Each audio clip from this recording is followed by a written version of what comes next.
What's going on, Tamers? East here with a quick public service announcement to let you know that health is a scam. I have worked my ass off this past year to gain muscle, lose weight. I've lost like 3 kilograms of body fat in total, doing great health-wise, get my vitamins, my minerals, and I have been sicker than a dog for the past 365 days.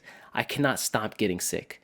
Just stay inside, eat donuts, and play video games. I'm telling you, it's for the best. So anecdotal science aside, really quick update about meta reports. Last week you may have noticed that there was not one, and that is mostly because of just like really small event numbers, or published event numbers. Something to think about right now is that we're entering like the 7th, 8th week of the championship season for BT21, and players are keeping their cards pretty close to their chest in pretty much every sense of the word. On the Japan side, players are getting ready for the Evolution Cups this month, and then the rest of Southeast Asia is like currently in the rondo of events that is the Grand Asia Open. And though we had that brief dry spell for events, make no mistake, innovation has not been lacking in the slightest. Today we'll talk about a deck that's had a bounce back in popularity in the game since about 2 weeks ago, as well as a potential threat to Megidramon's dominance, which might just send that oversized Nightmare Dino packing.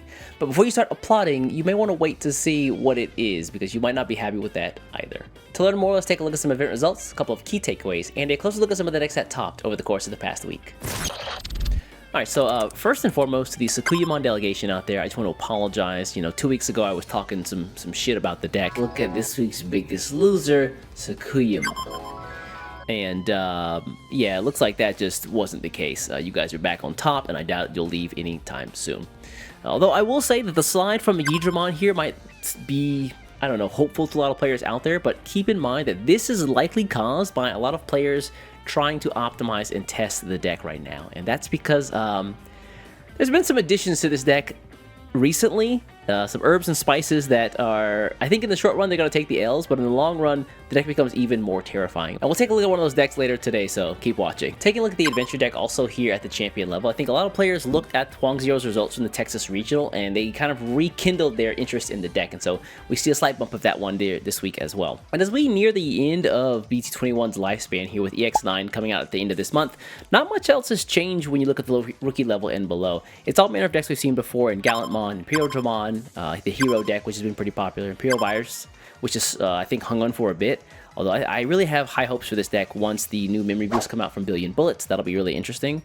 When does that come out again, by the way? Is it October or is it before that? Someone let me know in the comments below. Also, while we're on the subject of EX9, I'll be doing some quick breakdowns to the major archetypes from the Versus Monster set, everything from version 1 to 5, Negamon, and more. So don't forget to subscribe to the channel so you don't miss out on those videos, as well as for more Digimon card game content shuffled directly into your YouTube feed. While you look at the deck icons here, they might seem like the decks are like pretty straightforward and what they've always been, but make no mistake, the builds for these decks are getting a little bit weird and wild as I look at some of the results, and we'll take a look at 2 today as well.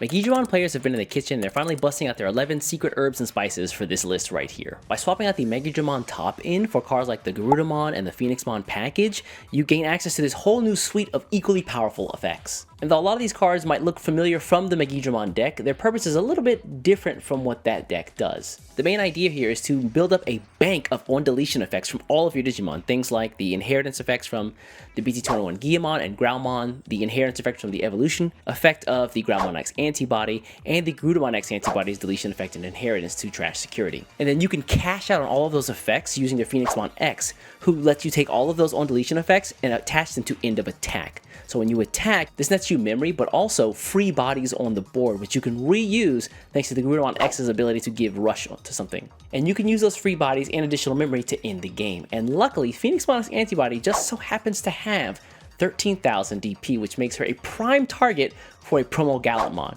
who can come onto the board for a lower cost, delete that Phoenixmon, and get all those effects again. As a result, the deck is far less trash reliant and just focused on picking up your pieces, and so the resource and value cards for this deck are going to look a little bit different. It's more red focused, using things like the offensive training, the red memory boost, as well as cool boys in order to get to your X antibody cards. Something that I haven't mentioned, but I think should be on everyone's radar, is that the memory efficiency for this deck is so good once you get to the Phoenixmon X antibody that a lot of players have been cutting gravity crushes. I've seen lists that run anywhere from like 0 to 2. This player opting to go for 0, and they work out just fine. So if that's the case, that ban list hit becomes a lot more difficult. When I first tried to build the hero deck, my first thought was to go to the hybrid package, and I think that while my list didn't really pan out, this guy found the sauce. This deck aims to push the damage opportunities of the core hero cards and widen them with some really interesting hybrid additions. Like I mentioned, there's a hybrid focus here alongside the save package, utilizing the Takia Kambara effects to cycle more Tamers onto the board while also generating offense, and then snowballing that alongside your Arrestor Dramon to also play Tamers for free. As a better way to take advantage of the Takia Kambara Tamers, they've also added in a couple copies of the BT7 Burning Greymon, who's also just useful for getting rid of some pesky floodgates or some small blockers that Adventure might have. And from here, your aim is to pretty much sacrifice your lower end hero pieces alongside the effects of the Tagido Tamer to just slot Digimon up underneath him every single turn as a way to build up your sources. And then you can deal damage with your level 5s in the Arrestor Dramon Superior Mode and the Omni Shoutmon, and when you attack with them and you have the Takia Tamer in sources, you can play down the BT1 Red Tai Tamer to get that second security check right after the first one. The Dinobimon and the BT21 Tai Tamer here are a great 1-2 punch to extend damage as well. You can have your level 4 who's already attacked on the board and rested, and then you can use the Tai effect to bottom deck him and then play down another level 4 hero, and then immediately DNA Digivolve those into the Dinobimon who can attack, and then he can also give another Digimon on board rush if they don't have it. Honestly, this deck looks really simple on paper, but when you understand how the effects fit together, it really is a powerhouse of damage. And so if you've been looking for a better way to lean in with your hybrid cards in the hero package, definitely give this list a try. Oh, I think I did that the wrong way. Definitely give this list a try. This list is whatever you have on the side of your computer. Right off screen. Each week I allow my champion level and higher YouTube members to vote on decks they want to see featured in these Meta Report videos. And this week they voted to see SOC Dramon. I'm very smitten with the name because I came up with it myself, but the deck is pretty wild. If you'd like to vote on decks that you want to see featured in these Meta Report videos, as well as some other cool perks and bonuses like early access to my content, access to stream VODs, consider becoming a champion level member or higher. Again, I want to give a huge shout out to all the folks who do support the channel, and with that, let's take a look at SOC Dramon. So this deck actually had me scratching my head the first time I saw it, but after sitting down and really exploring the effects myself, I think I finally SOC the vision. You see what I did there? I did the SOC, C and C Dramon. Just put the fries in the back. I got it. My bad. The idea here seems to be to build up a single, really resilient stack that's really flexible in a lot of situations, and you give your opponent one turn to respond, and if they can't respond to that board, then you just win the following turn. The basic premise, at least as far as I can see, is to build up a level 4, and then once you get to that level 4, you can bring it out of Raising, and you can start to go off with a single combo. For example, you can build up to a level 4 in Raising, and then once you promote that to the battle area, you can slot underneath an X antibody, and then attack, and then once you attack, you have access to the evolution effects of the Doraemon Digi-Egg and the X antibody option card to evolve 2 times in one attack. You can evolve into Greymon, who's going to give you a 5k DP boost, immune to Digimon effects until the end of your opponent's turn, and also set up your level 3 in Raising for the next turn as well. And then from here, you can make the evolution into the Giga Seedramon in order to play a level 5 body out from underneath his sources. He's also going to check 2 and has reboot and blocker. You're typically passing over like 3 to 4 memory to your opponent to make that response their following turn, but depending on what you play out from the Giga Seedramon's effect can really help you in managing your opponent's reactions to your board. And if you had the BT8 Yuji Tamer out when you made your initial attack, you can slide in some other really scary cards for some crazy combinations. You can slide in another Greymon if you wanted in order to play down a second body who's also a Greymon to get the plus 5,000 again on something and Digimon immunity effects as well. You could drop a Dodogoramon who would allow you to see the redirection from the Greymon's inheritance effect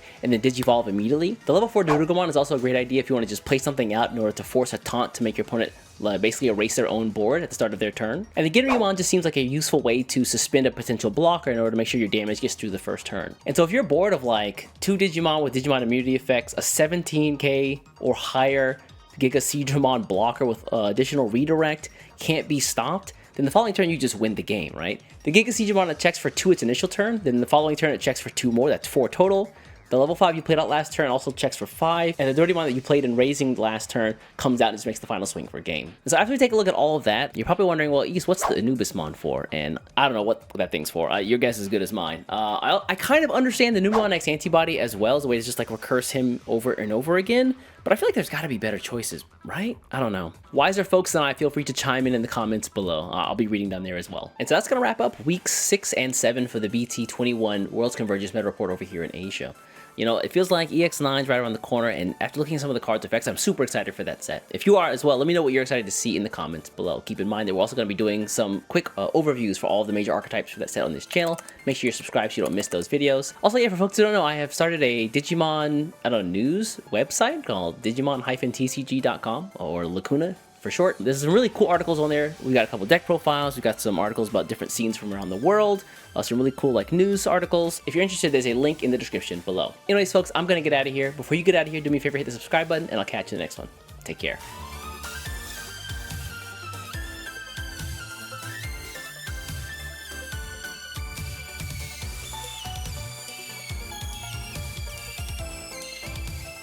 The Sakuyamon delegation out there, they're all nasty.